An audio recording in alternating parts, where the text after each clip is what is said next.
పట్టాభిది Pattabhi okay. పెద్దోళ్లలో నేను చెప్పేది అచ్చెన్నాయుడు.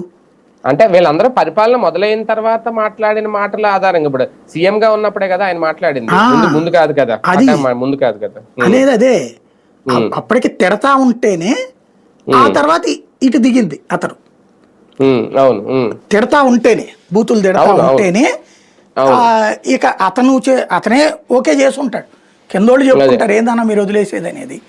కాబట్టి అతను ఓకే చెప్పాడు. అది హెరాస్మెంట్ అన్నాం కానీ మనమేమి రైట్ అంటలేదు కదా. అంటే ప్రతీకారం ఆలస్యంగా మొదలైంది. అది అతను చివరిలో చేశాడు.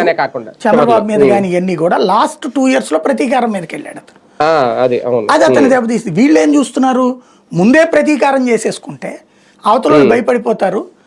ఇక ఆ తర్వాతకి రాగన్నాన్న పారిపోతారు.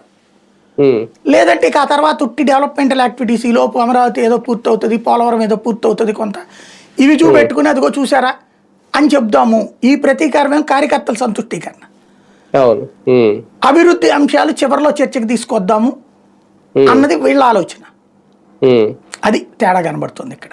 వైసీపీ నైతిక రాజకీయాలు చేస్తుంది, అందులో ఇది ఎంతవరకు కరెక్ట్, పేరు నాని గారు చేసింది, లేదంటే ఇదే కరెక్టా అని అనుకోవాలి.